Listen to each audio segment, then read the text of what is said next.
Wow, seven automakers unite to create a leading high power charging network across North America. So, are they now targeting the Tesla Superchargers? Let's get to it and see what this news is all about.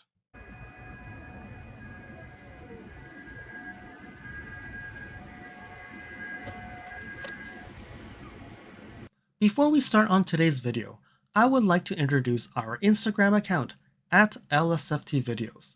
You can see some updates on my experience with the NX450H Plus, which may not be shown on any future videos.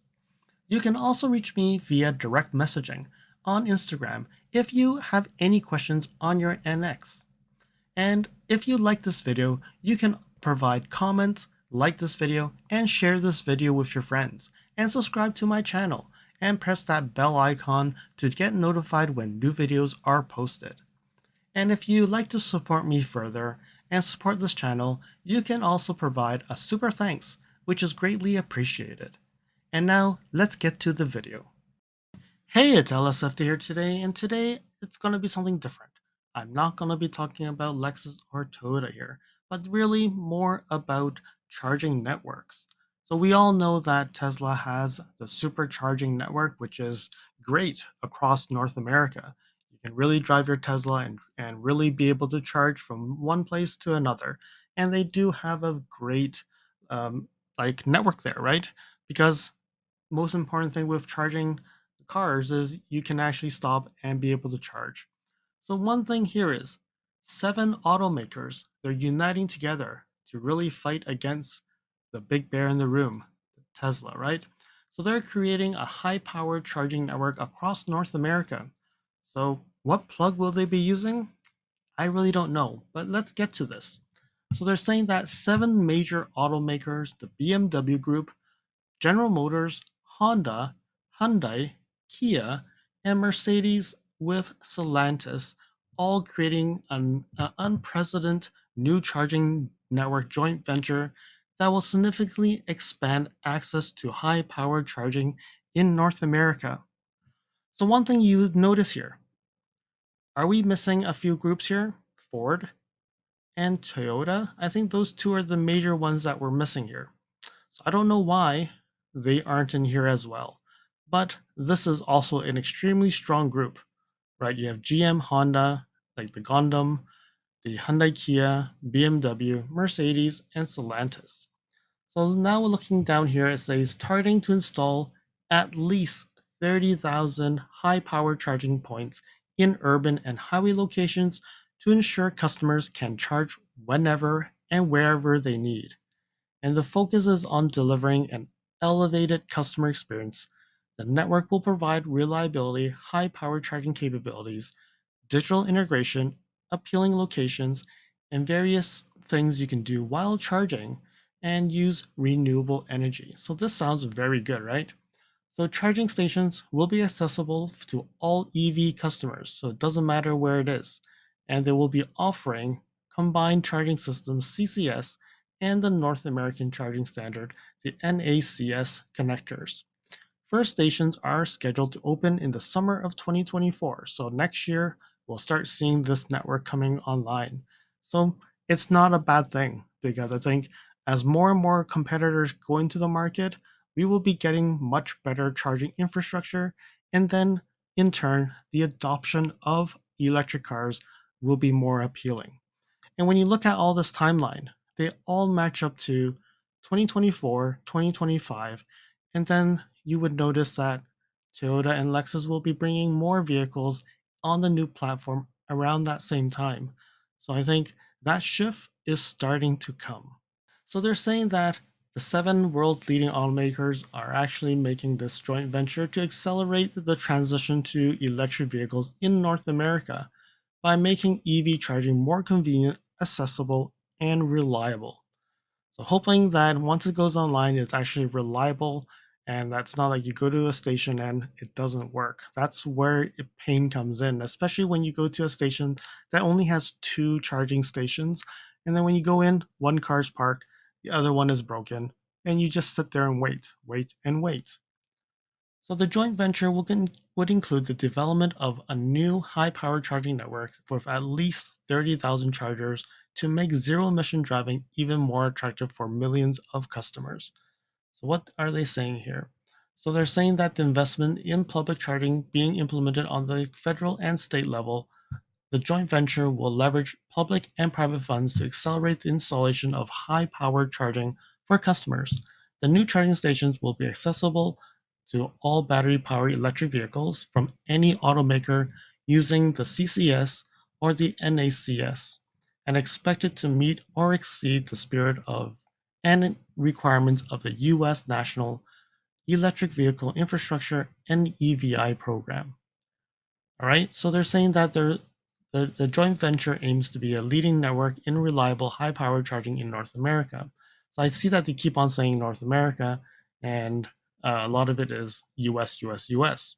But I think we're going to start seeing a little bit more in Canada as well. So the joint venture is expected to establish this year, and they're closing, and okay, so they're waiting for approvals and all that.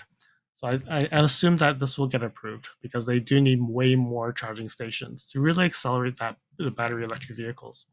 So the first stations are expected to open in the United States in the summer of 2024 and in Canada at a later stage. So Canadians, probably 2025.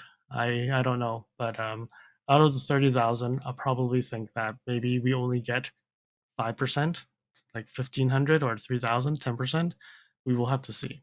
So each site will be equipped with multiple high-powered DC chargers, making long-distance journeys easier for customers. In line with a sustainable strategy of all seven automakers, the joint venture intends to power the charging network by solely renewable energy.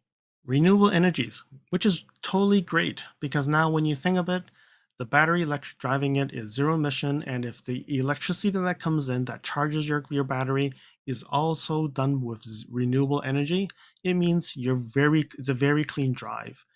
Although disposing the battery still has other things that we need to think about, but definitely much better than coal powered energy that charges your battery, which still emits emissions, right? So renewable energy definitely will help reduce emissions throughout. So let's continue down it. So they're saying that the elevated customer experience. So the new high power charging will elevate the entire EV experience and drive EV experience adoption. So then the network will provide seamless vehicle integrated best in class charging experience based on renewable energy and supported by quality, reliability, and resources of world leading automakers. So focus on customer for comfort and charging ease. The station will be in a convenient location offering, wherever possible, remedies such as restrooms, food service, and retail operations, either nearby or within the same complex. And select number of flagship stations will be equipped with additional things that they can do and actually experience to showcase the future of charging. This is the best thing I've heard of charging stations. I know that there's charging stations in the malls and stuff, but there are some places where I know the dealerships have charging stations, but there's nothing around the dealerships. And then when you look at it, there are some that is just in a parking lot out of nowhere. So you just sit there and wait, right? If they actually have charging stations in the place where you can have a coffee shop, you can actually have a mall or a movie theater, people would be like, I'll go and charge, I'll go watch a movie, come back, I'm charged, I can go on, right? Like, I think that's the key thing to make this convenient. So they're saying that initial plans are calling for deployment of the charging stations in metropolitan areas along major highways and including connecting corridors and vacation routes, aiming to offer a charging station wherever people may choose to live, work, and travel. As more electric vehicles are introduced and the rate of customer adoption increases, the demand for fast, reliable public charging also grows in parallel. So it's a business by itself, really. So according to the US Department of Energy, July 2023, there are 32,000 publicly available DC fast chargers in the United States, and it's used by 2.3 million electric vehicles. So the ratio is 72 vehicles per charger. And they're saying right now is they're estimating that there'll be 182,000 DC fast chargers and will need to support 30 to 42 million plug-in vehicles expected on the road by 2030. Okay, so the US electric vehicle sales are expected to exceed 50% of total US sales by 2030, and the expansion of the reliable charging infrastructure will become even more critical and widespread electric vehicle adoption.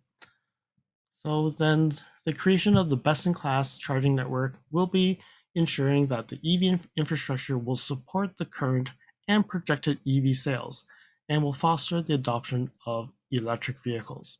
So this is extremely important. It's a chicken or the egg. You sell more cars, then you build the charging infrastructure, or you have the charging infrastructure, and then you'll tend to sell more cars, right? So there's comments from other CEOs what they think about all this, the whole joint venture. And overall, I'm saying this is extremely good news, and I'm looking forward to this. And I'm really waiting to see what Ford and Toyota is looking at. Are they going to do a joint venture, or the Toyota will be doing it with Mazda, Subaru, or whatever, and create their own charging infrastructure? Because again, it's a business by itself. You can actually you sell the car, they use your charging infrastructure. It can be anywhere. There's definitely competition everywhere in the world. So just having to be able to build it and then charge and get revenue from just charging, I think that is a good business to actually at least maintain more revenue. But again, definitely there is a lot of investment in this, and the seven automakers joint doing this is actually a good thing for the auto industry and not have a monopolized charging infrastructure by Tesla. And then you have like the other ones, but they haven't done that well. So hopefully this really gives people good experience with EV charging, and then the confidence of infrastructure will bring more battery electric vehicles on the road. So there we have it. Hopefully this is good news for people who enjoy EVs. And until next time, drive safely. Thank you for watching. If you like this video, please comment, like, share this video, and if you want to see more videos like this, you can subscribe to my channel and press that bell icon to get notified when new videos are posted. And if you'd like to support this channel, you can provide me a super thanks. And until next time, cheers.